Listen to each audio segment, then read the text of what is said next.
berarti kalau udah baik gitu pelatihan tadi ternyata ada gitu ada. ya. Nah, berarti yang pelatihan itu isinya apa aja biasanya? Selain produk mungkin ada kemasan atau pelatihan pemasaran atau gimana? Kalau kita, jadi gini, ada beberapa dinas, mereka tuh masing-masing dinas itu ada pelatihan misalkan bikin packaging, bikin ini. Okay. Kalau di kita di PPBPI ini lebih ke standarisasi gitu, karena walaupun mereka berbeda-beda, pasti beda lah ya, beda lidah, beda ini, tapi paling enggak kita ada standarisasinya. Apa sih yang dipakai, rempahnya kayak gimana, harganya berapa, gitu.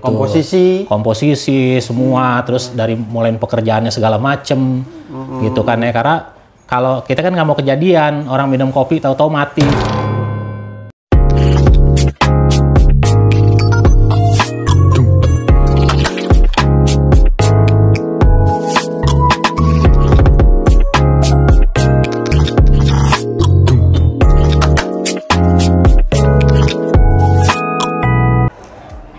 Oke, assalamualaikum warahmatullahi wabarakatuh. Ketemu lagi dengan saya, Bang Oweng Channel, kawan UMKM dan pedagang. Alhamdulillah malam ini saya culik nih teman saya, dia ternyata bisnis adalah bir peletok. Bah, enak banget. Nah, gue mau tanya nih tentang bisnis usahanya dia. Ini kan termasuk dia bisnisnya mengangkat produk-produk tradisional, minuman khas Betawi. Makanya gue tertarik untuk ngangkat bir peletoknya ini buat di channel gue. Nah, sahabat Bawang Channel, sebelum saya ngobrol lagi, jangan lupa subscribe, like, dan share channel saya ini agar saya bisa terus memberikan informasi-informasi seputar kegiatan UMKM dan pedagang, biar kita saling memotivasi dan saling membantu satu sama lain. Oke, kita mulai aja obrolannya ya. Yuk. Assalamualaikum, Bang. Waalaikumsalam warahmatullahi wabarakatuh. Bang Bek is back. Pemain bola. Pemain bola. Bang Bek, ini kan lu punya produk nih ya, bir peletok gitu. Nah, ini lu bisa ceritain dong awal mulanya kenapa lu jualan bir peletok? Langsung nih. Langsung aja. Ngulek sambel pakai cobek. Asik. Bikin sop pakai kaldu sapi. Kenalin, nama saya Bang Bek. Sekarang jadi sekretaris umum PPBPI. Apa tuh PPBPI? Perkumpulan Pengusaha Bir Peletok Indonesia. Jadi ada perkumpulannya? Ada, Bang. Oh, jadi salah satunya ente yang memproduksi bir peletok ini ya? Iya. Jadi PPBPI itu wadah. Wadah ya? Wadahnya dia wadah untuk para UKM, IKM Bir Peletok. Itu berdiri dari 12 Februari 2019. Oh, 2019 sudah berdiri? Udah berdiri. Udah 2 tahun ya? Mau tahun ketiga. Tahun ketiga, gitu. Oke. Bang, ada kendala nggak selama ini kan kalau udah ada perkumpulan biasanya permasalahan bisa diurai? Oh iya. Banyak, terutama begitu nggak lama kita bikin PPBPI Februari, Desember COVID kan jadi obat. Bener, satu sisi untung gede berlipat-lipat, di sisi yang lain bahan bakunya naik, bro. Oh iya. Kagak kebeli lagi dengan harga lama. Tadi ente bilang karena pandemi jadi sulit ya, terutama bahan baku. Bahan baku. Utamanya jahe. Gitu. Emang satu sisi berkah untuk kita karena banyak orang cari obat, terutama rempah-rempah buat nahan imun tuh ya. Buat iniin imun gitu. Karena di situ kita kan ada 10 macam rempah. Yang gitu. buat ini bir peletok. Buat bir peletok ini ada 10 macam rempah, standarisasi dari PPBPI. Gitu. Nah, beberapa di antaranya itu buat imun kayak jahe, itu kan ya, kapulaga, terus ada cengkeh, gitu. Ada lada, macem-macem lah gitu, ada 10 macem. Pokoknya minuman bir peletok ini berkhasiat intinya kan. Khasiat. Gitu. Jadi saat pandemi sebenarnya ini dibutuhkan masyarakat nih, Bang. Banget. Ya. Cuma kendala saat pembuat tuh bahan bakunya yang harganya juga melonjak gitu.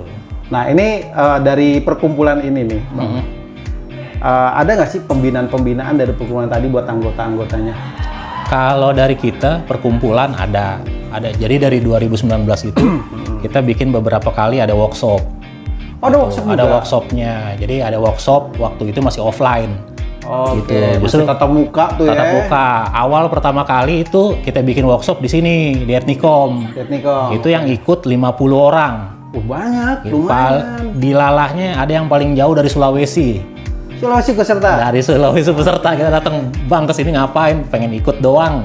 Bujuk gitu. Dia pengen belajar tuh tentang bir peletok. Bir peletok. Gitu. Itu yang pelatihan tuh isinya apa aja biasanya? Selain produk mungkin ada kemasan atau pelatihan pemasaran. Ada beberapa dinas, mereka tuh masing-masing dinas itu ada pelatihan, misalkan bikin packaging, bikin ini, bikin ini, bikin ini. Kalau di kita di PPBPI ini lebih ke standarisasi gitu, karena walaupun mereka berbeda-beda, pasti beda lah ya, beda lidah, beda ini, tapi paling enggak kita ada standarisasinya. Apa sih yang dipakai, rempahnya kayak gimana, harganya berapa, gitu. Komposisi semua, terus dari mulai pekerjaannya segala macem, gitu kan ya. Karena kalau kita kan nggak mau kejadian orang minum kopi tahu-tahu mati. Gara-gara ada cyanida kan. Nah, siapa yang tanggung jawab? Oh, berarti gini dong, Bang. Kalau bicara tadi keamanan makanan, berarti BPOM ya, turut ya, dan itu perkumpulan itulah yang pada akhirnya menghadirkan untuk anggota-anggotanya tadi. Kita bermitra, jadi ada beberapa session kita workshop atau kita seminar, kayak beberapa kali kita sama kementerian, Kemendikbud gitu kan. Di situ juga ada seminarnya kita bawa dari BPOM-nya segala macem. Gimana sih kalau mau bikin yang murah meriah tapi aman, gitu. Nah itu next berikutnya udah kita pikirin tuh, tapi ya dilalah, kembali lagi COVID, ya udah. Dan ini kan gak gampang nih, Bang Bek, untuk dapetin sertifikat BPOM. Anggota udah dapet semua belum? Udah bikin semua belum? Kalau anggota baru ada beberapa, karena persyaratan itu ketat banget ya. Betul, asesmennya berat. Ya, dan kita kan kelasnya beda nih Bang. Kita kelas UKM, kelas rumahan. Itu panci aja nggak boleh dicampur. Benar, harus stainless. Dapur juga sendiri. Benar. Itu yang aneh tahu tuh Bang. BPOM. Agak BPOM. Jadi ada beberapa anggota gitu kan. Manakala dia masak, dia lupa tuh panci kan dicampur, dipakai sama tetangganya atau dipinjem gitu kan. Nah itu udah nggak bisa tuh, jadi mesti terpisah untuk ya produksi bidepletok tadi mesti terpisah gitu. Jadi kalau kita sedikit cerita nih Bang, ini kan literasi yang kita dapat nih 1907 nih, 1 Mei 1907. Bir peletok awal 1907 itu awal sejarah ini deh lah kira-kira ya. Bukan kira-kira, ini ada di media. Ada di medianya. Ada di koran berbahasa Belanda, terbitan Surabaya, Surabaya Handelsblad. 1 Mei 1907 dia bikin satu tulisan literasi tentang acara formil ulang tahun atau acara-acara pembesar Belanda pada waktu itu. Nah, di situ ada wedang, limun, sirup. Nah, ada peletok tradisional dari seluruh Nusantara. Setiap ada acara-acara formil dari Belanda, dari tadi. Nah, ada yang kita cari, ini kok ada peletok nih apaan gitu kan. Ternyata peletok itu cikal bakalnya bir peletok. Gitu. Peletok tulisannya itu kalau nggak salah deh. Enggak, peletok aja, peletok biasa gitu kan. Nah, terus dari birnya kemana gitu kan. Eropaan gitu, peletok kue gitu. Enggak, peletok biasa gitu kan, karena Belanda ya. Tapi birnya ini dari mana gitu. Kata birnya tadi. Oke. Jadi bener-bener ini udah dari tahun 1907. Ya, bahkan kata beberapa sejarawan ini lebih tua lagi. Ada lagi? Lebih tua lagi. Literasinya tetap ada ya, sejarah bisa literasinya itu lari ke zaman-zaman Mataram. Waktu penyerbuan.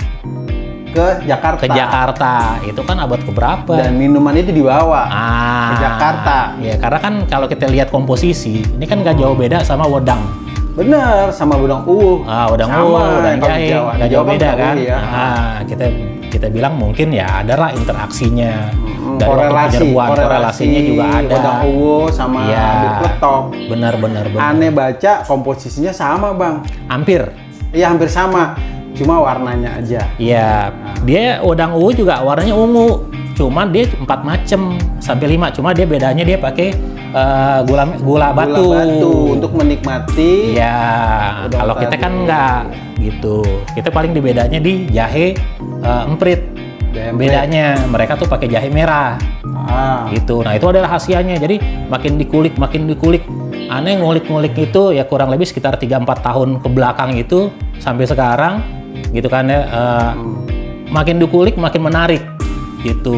Dan makin asik rasanya berarti. Makin asik. Jadi sekarang sebenarnya nih Bang, di PPBP itu kita bikin ada 2 macam varian. Ini kalau yang ini yang warnanya merah orang tahu sekarang, ini kita bilang original. Original ya? Original, karena orang taunya bir peletok merah. Oke. Padahal aslinya, kalau cerita 1907, itu bir. Bir mana ada yang merah, kecuali wine. Dan itu harus fermentasi kan? Iya, itu kita warnanya kuning. Kita bilang bir peletok klasik. Jadi ada 2. Ada 2, berarti nggak pakai kayu secang dong? Nggak, dia lemon. Rasanya rasa lemon. Lebih rasa lemon. Jahenya lebih berasa. Nah, ini formula tadi yang ya bismillah insya Allah pelan-pelan kita mulai.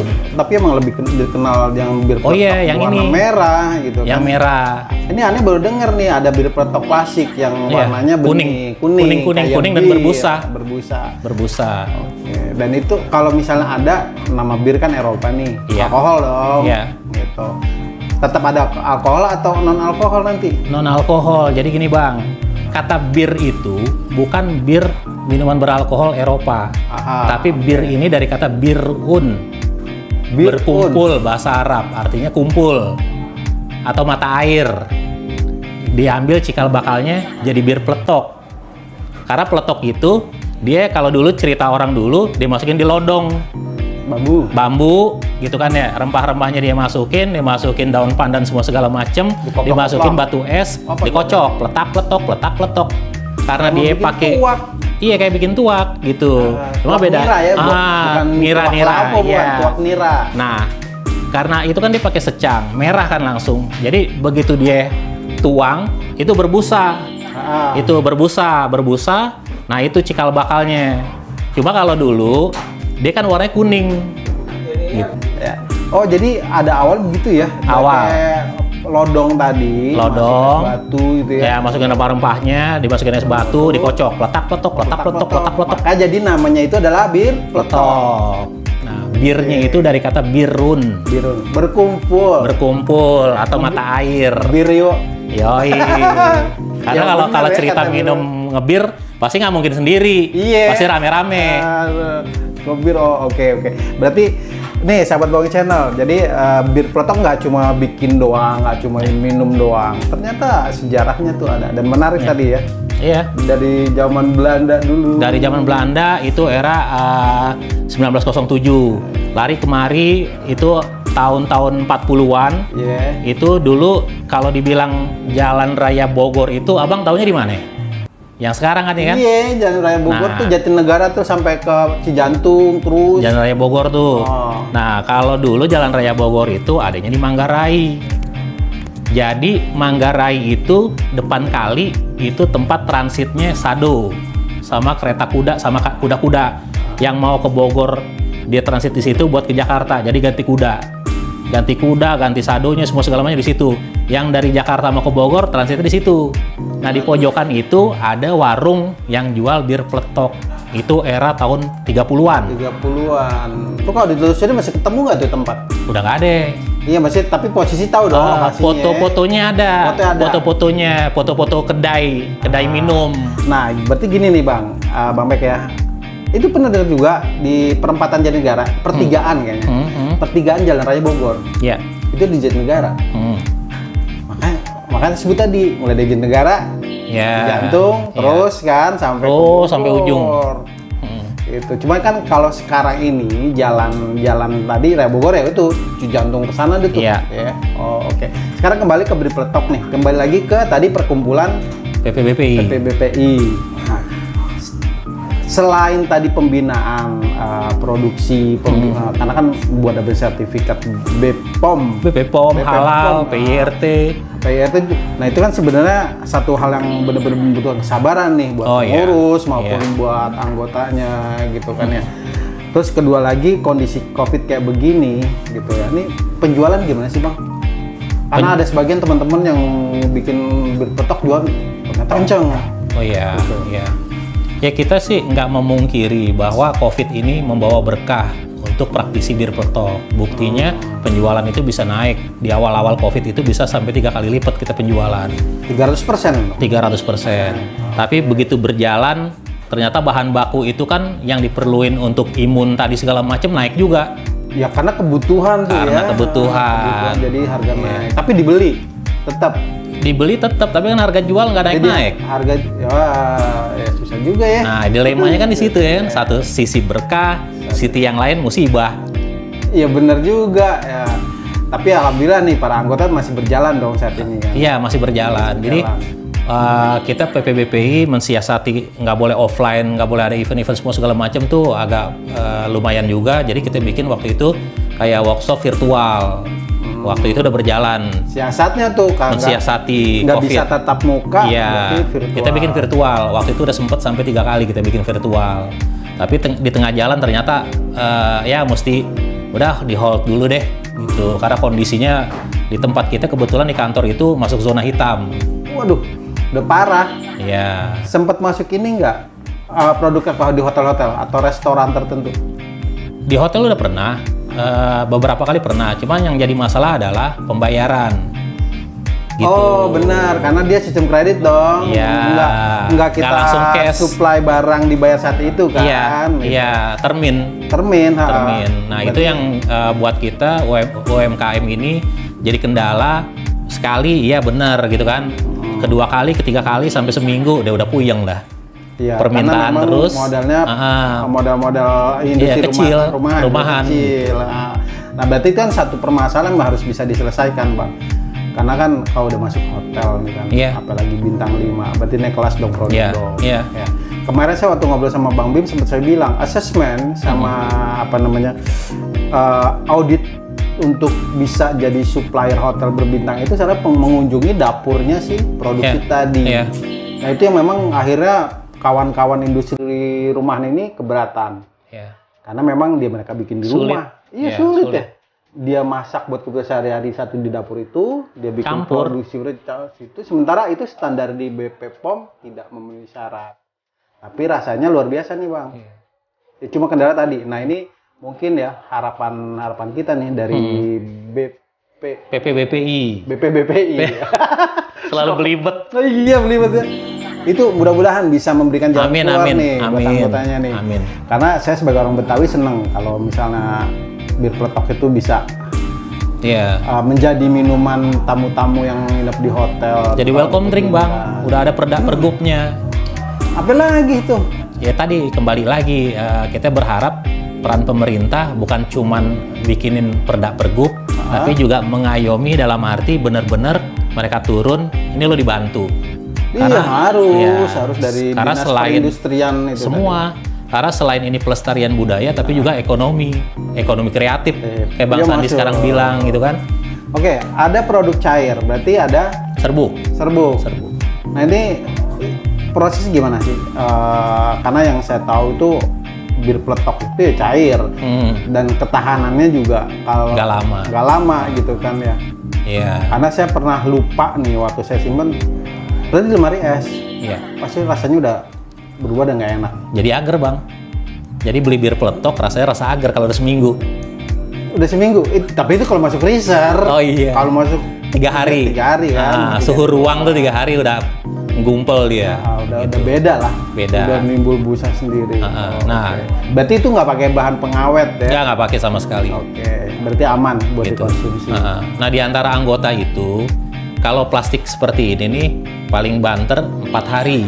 4 hari ya? 4 hari. Tapi kalau itu dia kalau pakai disimpan di lemari es atau enggak? 4 hari enggak, itu? ditaruh begini Atau aja. 4 hari. Oh, berarti kalau ditaruh di lemari es berarti bisa sebulan. Sebulan. Tapi kalau yang botol beling itu ada beberapa anggota itu bisa sampai 6 bulan. Bisa sampai 6 bulan ya. Dan itu udah uji klinis di BP POM. Udah. Gitu. Oke. Nah, kalau yang untuk serbuk itu dia bisa 2 tahun. Gitu. Bisa 2 tahun. 2 berarti tahun. Kalau beda nih, beer, wine ya yang aneh tahu, aneh pahamin, semakin tua itu semakin enak dan semakin mahal harganya. Kalau kita belum sampai ke situ kayaknya ya. Belum sampai ke situ. Oke. Karena ini tidak difermentasi. Kan kalau wine itu kan hasil fermentasi. Gitu. Oke, Bang Bek. Siap. Ini aneh berharap ya produk-produk tradisional ini, khususnya bir peletok yang khas Betawi ini bisa menjadi minuman khas ya dari Jakarta sendiri ya. Terus kedua, bisa masuk ke supermarket, bisa masuk lagi ke hotel-hotel tadi. Jadi welcome drink. Bener, jadi welcome drink ketika ada tamu-tamu datang. Dan ada momen-momen atau event-event tertentu yang bisa mengajak bir peletok itu hadir sebagai produk-produk unggulan mereka di situ. Amin, amin, mudah-mudahan. Nah, ini harapan dari Bang Bek nih buat temen-temen yang sama-sama buka usaha bir peletok, UMKM, bir peletok apapun, mensiasati kondisi seperti ini. Yang penting punya mental petarung, itu yang pertama. Mental petarung, oke. Mental petarung. Kalau ada pertama, ada kedua, ada ketiga. Iya, yang pertama itu dulu mental petarung. Apapun kendalanya, jangan di saat kita laku keras, kita girang, tapi di saat orang nggak ada yang beli, kita udah langsung ngedrop. Oke. Jadi itu dulu mental petarung. Nah, yang kedua, dia bisa berinovasi.